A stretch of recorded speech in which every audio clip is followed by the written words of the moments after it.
Coração transborda, derrama em saudade. Alma velha folha, sonhar nos teus braços. Seguir sem roupa, flutuar no espaço. Beijar sua boca, esquecer o tempo.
Virou avalanche,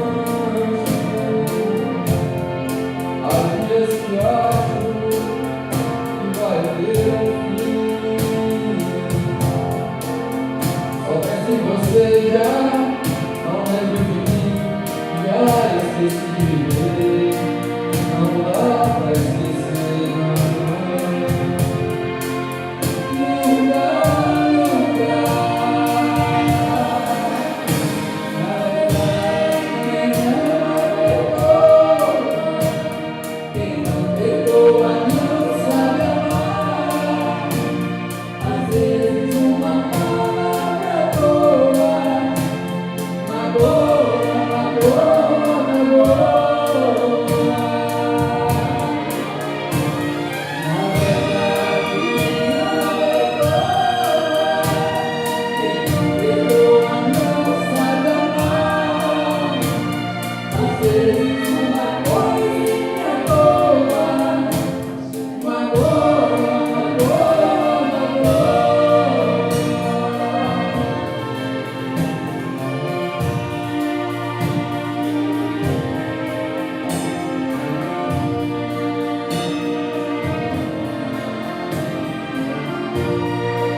O Centro de Estudos Brasileiros da Universidade Federal de Goiás é um núcleo de pesquisa e extensão que visa debater e difundir temas relevantes relativos ao Brasil. O SEB foi fundado em 1961 na Universidade Federal de Goiás e posteriormente fechado pelo regime militar. Reaberto a partir de 2012, tem nova formulação como Centro de Difusão de Ideias. Esta edição da Jornada de Estudos Brasileiros, aproveitamos a oportunidade para refletir sobre o espaço geográfico, cultural e estético que se convencionou designar sertão. Bom, esse evento aqui, desse ano, nossa Jornada de Estudos Brasileiros, é dedicada ao sertão. O sertão é essa denominação tão geral quanto imprecisa. A gente nunca sabe onde o sertão está. Guimarães Rosa põe na boca de um personagem seu que o sertão nunca está onde a gente está. Estamos no sertão aqui, no interior de São Paulo também é o sertão, mas o Nordeste tem o seu sertão. Então esse evento aqui é destinado a discutir um pouco esse conceito, né? Sertão, sertanejo, afinal, temos uma cultura própria, o que significa estarmos aqui nessa região do Brasil, fora dos grandes centros, mas já também com nossos grandes centros próprios, grandes cidades, população atualmente já mais urbana que rural. Incomoda ao mesmo tempo que nos identifica e nos instiga a nos conhecer. O sertão já fomos nós somos moradores de uma coisa que já foi chamada de sertão, mas nós temos isso ainda em nós, essa ideia de sertão que hoje não se sabe exatamente o que é mais, mas que com certeza está no nosso imaginário, no imaginário do brasileiro, no imaginário de nós do Centro-Oeste. O sertão do ponto de vista geográfico, estético, cultural, e o sertão que engloba, né, as nossas raízes e que traz essa reflexão na ótica dos historiadores, dos agrônomos, enfim, dos arquitetos, e a gente está se propondo a fazer do SEB um espaço de discussão permanente da sociedade e com contribuições para o futuro de Goiás e do país.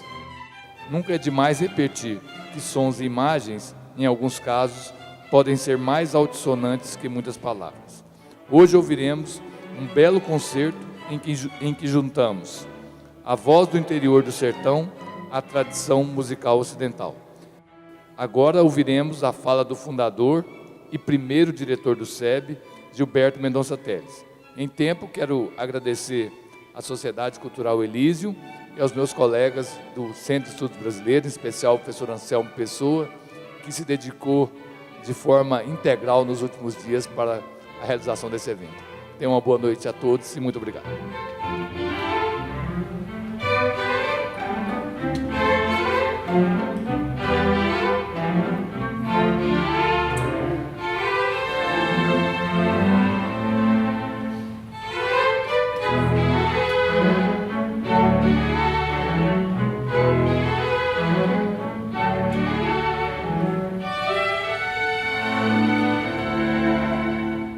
Eu tenho um estudo grande sobre o sertão, isto é, o que disseram os poetas brasileiros, romancistas, historiadores da literatura, antropólogos, e termino com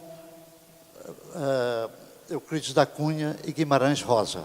Foi um estudo feito a pedido de uma editora de São Paulo, no centenário de Os Sertões. Peguei dois temas que me são caros poeticamente e vou mostrar mais ou menos alguma coisa que diz respeito ao antigo e, digamos, ao novo sertão de Goiás. Eu dei o título poético de O Rumor Inaudível das Palavras. E começo de uma maneira estranha para uma palestra, colocando duas epígrafes. A primeira epígrafe eu tirei de José de Alencar, do Iracema, o seguinte: as três tribos de índios que estruturam o assunto do Iracema, romance de 1865.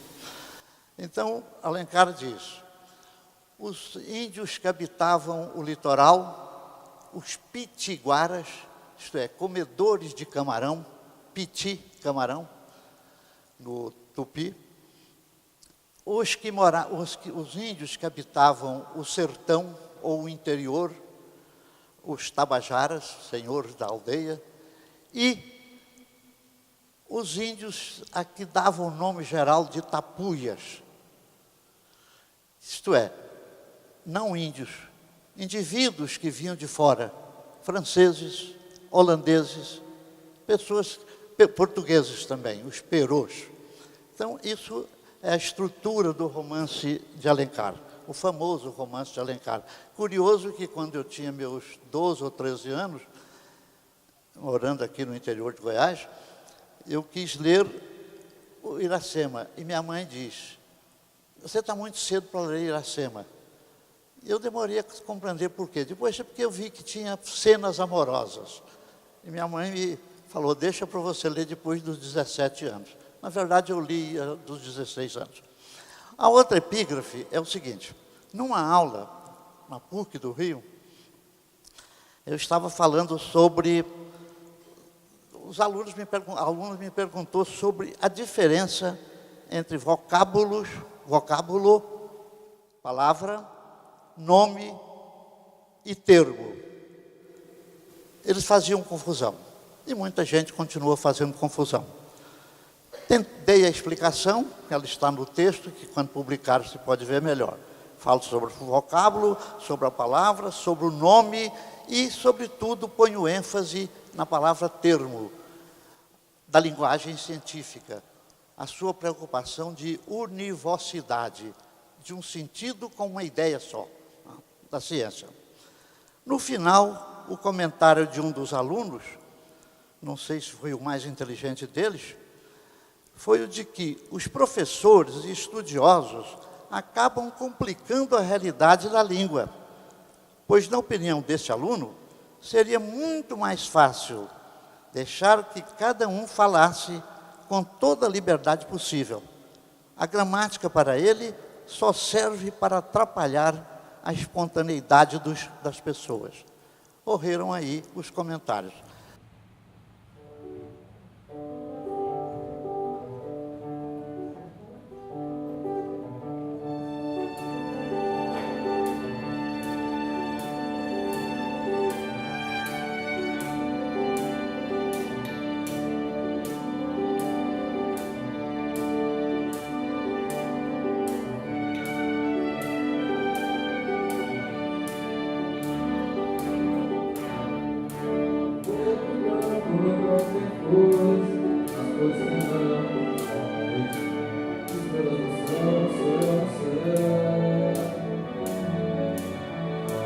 No céu da boca da onça escura, não cometa, não cometa, não cometa fogo.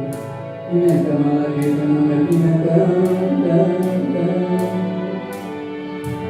Fogo branco, guarda-mar, Não tem mato, campo de cachoeira. Dentro d'água, pedrinhas redondas, quem não sabe nadar não caia dessa onda. Que a cachoeira é funda, a areia funda.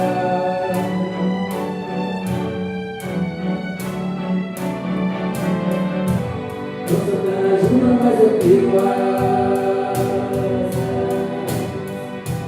como os vagalumes eu quero voar, voar. O céu estrelado hoje é minha casa. Fica mais bonita quando tem luar, luar. Quero acordar com os passarinhos, cantar uma canção com sabiá.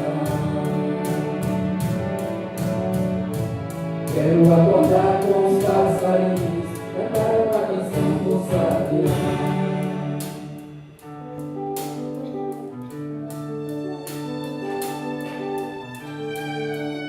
Verrugas são estrelas, a gente conta que a gente já acredita dormir.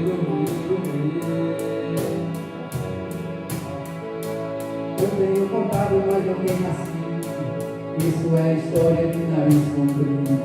Deixe de mentir, mentir, mentir. Os 7 amores, 3 meninos, 7 corações de mentir.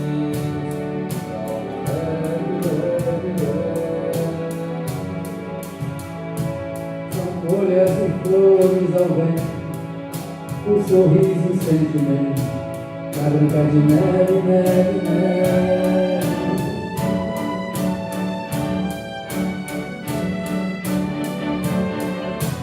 Não sou tão ajuda, mas eu crio asas.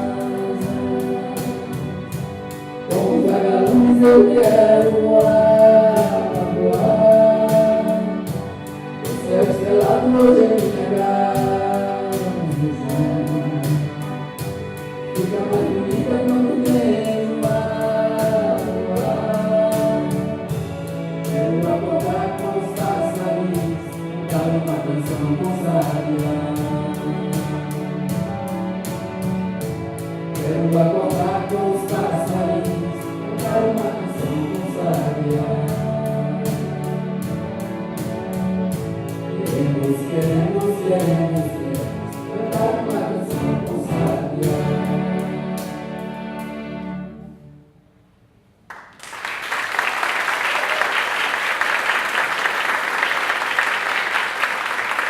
Maravilha, boa noite.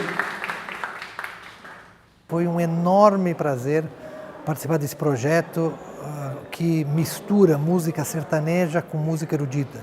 Tivemos uma primeira parte de música erudita brasileira com Villa-Lobos, os grandes compositores como Villa-Lobos, Villani Cortes, Henrique de Curitiba, Guerra Peixe, que foram os grandes compositores do século XX brasileiros. E na segunda parte do concerto tivemos a felicidade de poder misturar a música erudita, o som da música erudita com a música sertaneja. Foram arranjos feitos por um compositor de Curitiba chamado Jaime Zenamon, que nós abordamos e contratamos para fazer os arranjos dessas músicas do nosso maior poeta, cantor do sertão de Goiás, do Brasil, do interior do Brasil, que é o Juraildes da Cruz. Escolhemos juntos 4 músicas das lindas poesias que falam sobre o sertão, que falam sobre a beleza da natureza, que falam sobre o coração, sobre a alma do ser humano. E fizemos essas transcrições e arranjos para orquestra de cordas, percussão, violão e voz das músicas dele. E realmente foi um prazer enorme ter participado desse projeto e espero que isso possa dar frutos e ter uma continuidade em outros lugares. Um grande prazer.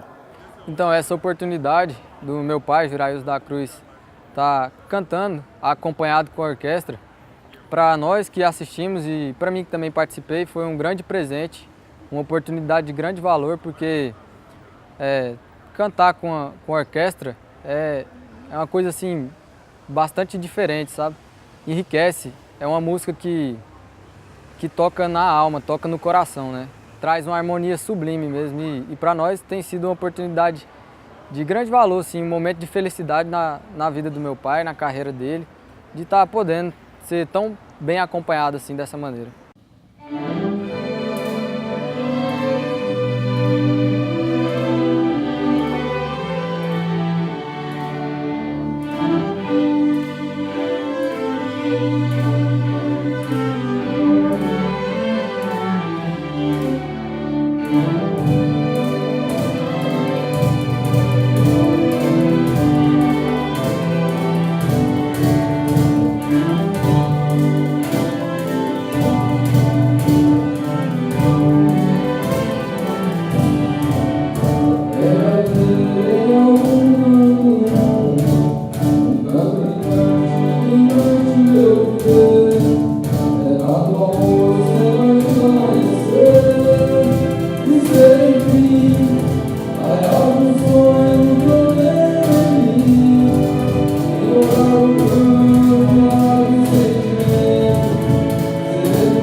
Foi quem na terra me lugar bem.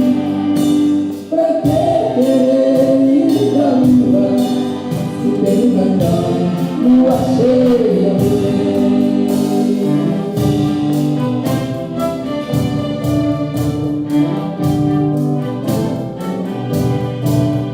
Deve haver em algum canto do mundo um lugar que eu possa encontrar as estrelas e delas ao certo bem junto de mim, que não partirá os nossos corações nem dos olhos dos bichos. A primavera ou o verão, lembre disso, no compromisso do coração, do cantar dos passarinhos, do cantão passarinho cantador, do cantão só um ser estrangeiro. É que ir pra lua, sou quem na terra um lugar também. Pra que ir pra lua, se tem um cantão, lua cheia bem.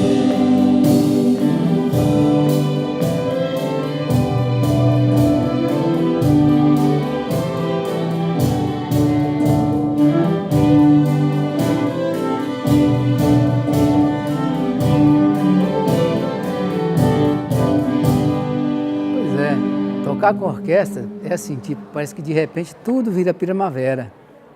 Sonoridade colorida, uma coisa muito bonita. É a primeira vez que eu tenho essa oportunidade, me sentindo honrado. São músicos refinados, que sabem realmente o que estão fazendo.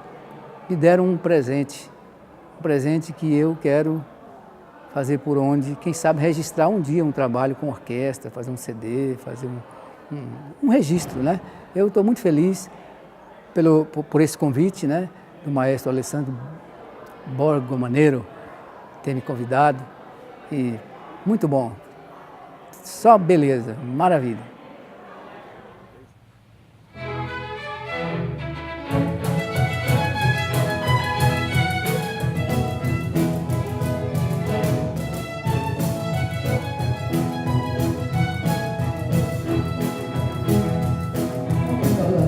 Nós é caipira, da nossa onda é montar a cavalo, da nossa calça é amarrada com estria, que a nossa valsa é briga de galo. Estamos falando que nós é rotina, mas nós não gostamos de tramonha, nós gostamos das meninas, nós é jeca, mas é joia. Mas nós não gostamos de riboia, nós gostamos das meninas, nós é jeca, mas é joia. Se farinha fosse americana, onde é que importava, banquete de bacana, era farinhada. Se farinha fosse americana, onde eu me importava, banquete de bacana, era farinhada. Andam falando que nós é caipira, que o nosso rock é dançar catira, que a nossa flauta é feita de taboca. Nós gostamos de pescar pra livre, ver a bichinha chorando na rara, nós não gostamos de mentira, nós temos vergonha na cara. Vê a bichinha gemendo na vara, nós não gosta de mentira, nós tem vergonha na cara. Se farinha fosse americana, onde eu me importava, banquete de bacana, era farinhada. Se farinha fosse americana, mandioca importada, banquete de bacana, era farinhada. Andam falando que nós é caipora, que nós temos que aprender, que nós temos que fazer sucesso fora. Esse universitário que nós nem sabe o português. Nós não é caipira pop, nós entra na chuva e molha. Eu olho o peru, nós é jeca, mas é joia. Nós entra na chuva e me molha. Eu olho o peru, nós é jeca, mas é joia. Tiro o chipete, canivete, mas já tô na internet. Nós é jeca, mas é joia. Se farinha fosse americana, mas já me importava, banquete de bacana, era farinhada. Se farinha fosse americana, eu até importada, banquete de bacana, era farinhada. Andam falando que nós é caipira, que o nosso rock é dançar catira, que a nossa flauta é feita de taboca. Ah, mas nós gostamos de pescar pra ir, ver a bichinha Rebento na vara, nós não gosta de mentira, nós tem vergonha na cara. Vê a bichinha chorando na vara, nós não gosta de mentira, nós tem vergonha na cara.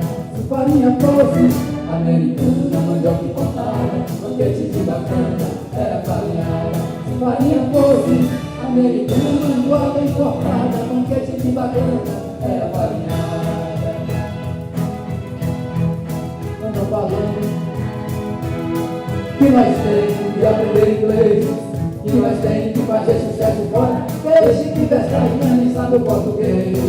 Nós somos a caipira pobre, nós entra na chuva e demora, meu olhar amigo, nós ejeta mais a joia.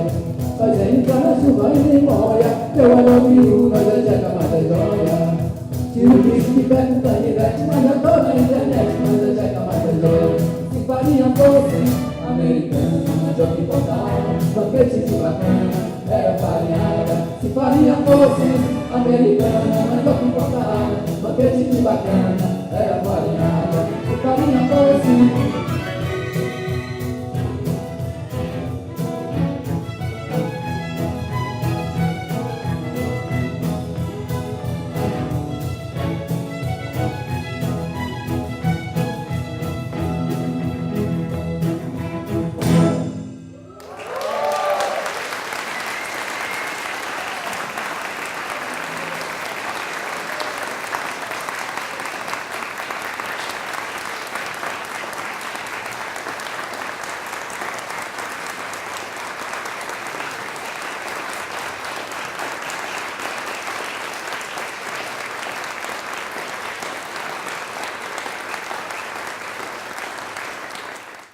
Acabei de participar de uma discussão encantadora com ex-ministro, ex-deputado Aldo Rebelo.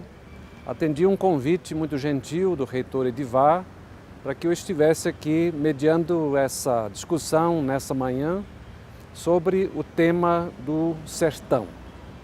E o ministro destacou muito bem a figura matricial do sertanejo, do mestiço, na construção identitária brasileira.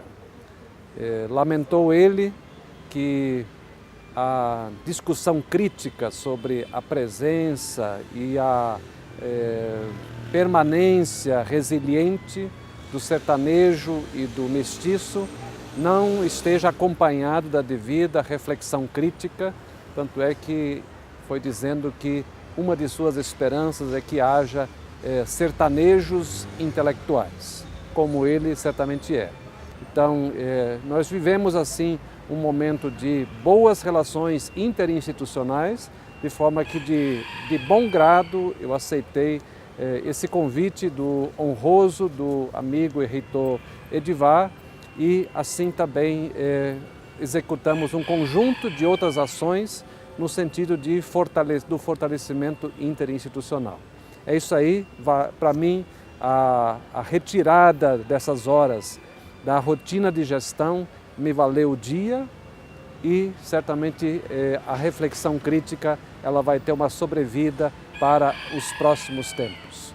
O tema do sertão e o sertanejo na identidade nacional, ele é desafiador, de grande atualidade. E ao tratar dele, eu faço não só com muito interesse, com alguma dose de paixão, mas também com muita emoção. O sertanejo é também a minha identidade. O sertanejo em todas as suas dimensões. Porque o sertão não contempla uma definição única. O sertão pode ser tudo. O sertão é o contraste, por exemplo, entre o litoral e o interior. Tudo o que não é litoral é sertão, na sua concepção mais abrangente. E como eu gosto da expressão, às vezes, andando pelo interior de São Paulo, eu digo, estou aqui visitando o sertão paulista. Ah, mas o senhor não está no sertão. O sertão é lá no Nordeste, é lá no semiárido. Eu digo, não, aqui é sertão. Aliás, o primeiro sertão do Brasil foi o sertão de São Paulo. A partir de uma certa região ali é conhecido como a Boca do Sertão. A partir dali é sertão. Então, o sertão é tudo que não é litoral. O sertão é todo o interior. O sertão pode ser tudo que não é urbano. O mundo rural é todo o mundo do sertão. O sertão podia ser também, antigamente, tudo aquilo que é desabitado, tudo aquilo que não é ocupado.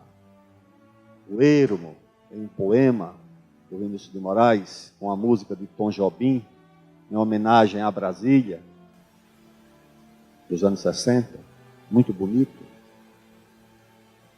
O poema, a música também. Um certo tom de melancolia, porque trata do sertão, do ermo. E o sertão pode ter uma abordagem, a que mais me apaixona é a antropológica, ou seja, o sertanejo como tipo humano. E entre todos eles, o sertanejo descrito pelo Euclides da Cunha. O sertanejo do Euclides é quase um personagem bíblico. O Euclides descreve o sertanejo como um profeta, como quem faz uma grande revelação, como quem faz uma grande descoberta. Então, é a sua cultura, a sua agricultura, e o professor Lázaro inventariou, né, as frutas do sertão. O sertão é a sua representação simbólica por meio da literatura, e o Fernando resgatou e fez uma revisão dessa representação do sertão em romances do século XIX. E o sertão é também a moda, né? E a Maristela né, fez um percurso muito interessante, mostrando como é que essa moda da Belle Époque chegou ao sertão. Sertão, porque minha avó falava, quando a gente veio para o sertão, que eu vieram do sul de Minas, para a região que hoje é muito habitada, né, que é a região do Alto São Francisco. E porque trabalhando num tema específico sobre plantas, e especialmente plantas frutíferas do Cerrado, a gente tem andado muito, né? E para preparar esse material, eu tive uma colaboração importante do professor Ronaldo Veloso, que está ali, que aliás talvez fosse ele que devesse estar aqui, né? Porque nós temos andado bastante por esse sertão nos últimos 30 anos, pelo menos. E acho que se for espichar o que a gente andou, dá para dar algumas voltas da terra andando nesses caminhos aí. A ideia de sertão sugere abranger uma constelação variada de campos. É uma categoria espacial com contornos geográficos, muitas vezes difusos e imprecisos ao longo do tempo. Uma categoria cultural, na maioria das vezes ligada à cultura oral, popular, não urbana e do interior do país, sem deixar de penetrar com força na literatura culta. Por fim, e não menos importante, se tornou uma categoria do pensamento social brasileiro na medida em que se constituiu num dos modos de compreender o dilema da formação histórica e social do país, uma perspectiva que historiadores e sociólogos denominaram dualista. Numa suposta formação histórica bifronte, se caracterizaria essa nossa formação pela separação entre litoral e sertão, mundo urbano, mundo rural, a que não se deixaram de estar relacionadas as noções do tipo moderno e arcaico, civilização e barbárie. Isso apenas para situar a complexidade e a variedade de elementos do que chamei o aspecto constelar da noção de sertão. Bom, então, em meio a tudo o que o sertão buscava na metrópole, vem a revista A Estação, que foi considerada uma embaixadora da moda francesa no Brasil. nessa revista, para dialogar um pouco com a área do professor Fernando, Machado de Assis publicou alguns dos seus primeiros contos. Ela divulgava a moda Belle Époque, os moldes de concepção, na maioria, embasados na modelagem geométrica, portanto, numa concepção positivista, cientificista, os manuais técnicos de modelagem, de costura e de bordado, assim como um estojo de papel, fita métrica e carretilha para a confecção das propostas de figurino que divulgava. Nos seus 25 anos de publicação no país, que vão de 1879 a 1904, podemos pensar que ela criou uma cultura de manufatura de roupas. Essa cultura, que vem não só das propostas estilísticas, ela foi absorvida, e o que testemunha essa cultura é um acervo fotográfico grande que eu pude estudar, e uma blusa, né, que é um testemunho material de sobrevivência dessa cultura, que é a blusa que eu estudo. Fundamentalmente, esse recorte que eu vou apresentar se trata das relações entre o sertão e a literatura brasileira do século XIX. A minha ideia é mostrar como a literatura brasileira do século XIX, sobretudo a narrativa rural, que trata do sertão, é uma narrativa, na verdade, bastante complexa, né? Ao contrário do que pensa a crítica brasileira, é uma narrativa que traz dentro de si certas contradições na sua construção ficcional, certas contradições do que é o sertão, do que é o homem sertanejo, das relações sociais e também da própria posição, por exemplo, do narrador como construção ficcional. É importante, do ponto de vista do Brasil, que nós tenhamos uma pessoa que estuda o Brasil na Itália, com a honestidade, com o amor, com a dedicação, com a seriedade que o Luca estuda o Brasil. Queria começar fazendo exatamente o que Umberto Eco diz que um autor nunca deveria fazer, que é explicar o título da obra. No meu caso, seria explicar o título da palestra, da apresentação. E então, o título, o que tem desse título de enganador, de traiçoeiro, eu acho que é esse adjetivo, wagneriano. O que é que quer dizer wagneriano, né? E, com certeza, wagneriano não quer esconder uma tentativa de trazer o sertão para a Alemanha, para a Floresta Negra, isso não. Especialmente porque eu sou italiano, então você sabe que somos muitos bairristas, então isso não seria permitido. A ideia desse adjetivo wagneriano é apresentar uma tentativa de diálogo, de comparação entre os dois autores, justamente o Richard Wagner, e compositor, né, nesse caso, e o Guimarães Rosa. E através desse diálogo, a partir desse diálogo, tentar acessar, investigar o sertão como dimensão literária, narrativa, entre o real e o imaginário.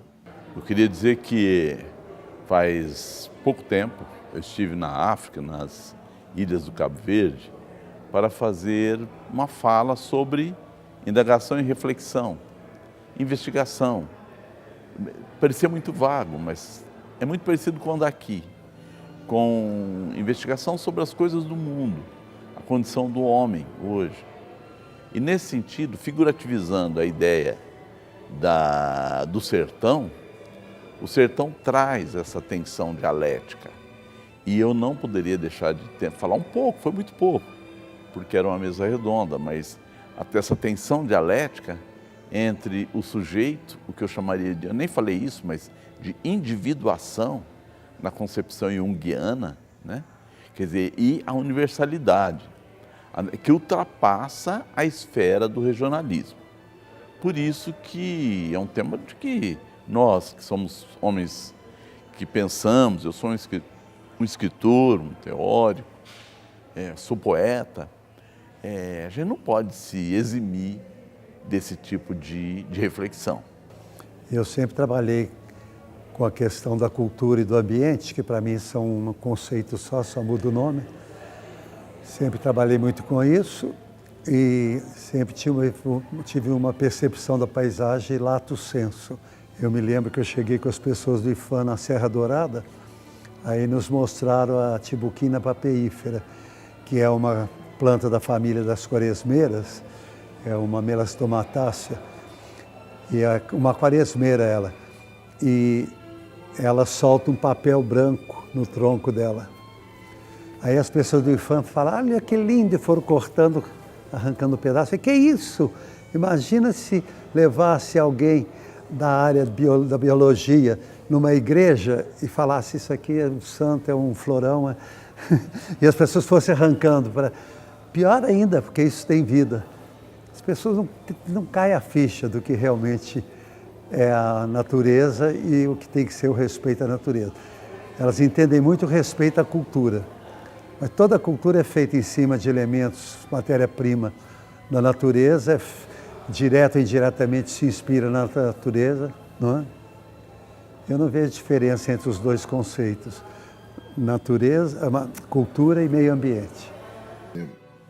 Não por acaso a gente aqui no sertão, nunca sei se a gente está no sertão ou se a gente está na boca do sertão aqui, ou onde é que estamos, mas uma lembrança interessante é de Hugo de Carvalho Ramos também.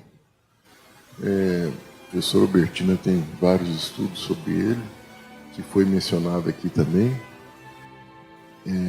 Achei muito interessante a discussão, então, sobre o modo de ler Guimarães Rosa, que a gente lê não entende direito, e isso se aplicaria também ao seu primo menos ilustre, o nosso Hugo de Carvalho Ramos. A primeira vez que eu li também, eu não entendi nada. E aí quase caí na tentação do colega ali de ir ao dicionário buscar. Mas você logo desiste porque você não encontra aquelas palavras no dicionário, né? E aí aos poucos a gente descobre, se você ler em voz alta e não se preocupar com o significado das palavras, o ritmo acaba te envolvendo e aí a leitura fica fantástica. Depois que você termina, aí você pode até voltar tentando entender um ou outro termo, mas é aquela coisa, aquele turbilhão que vai te envolvendo, né?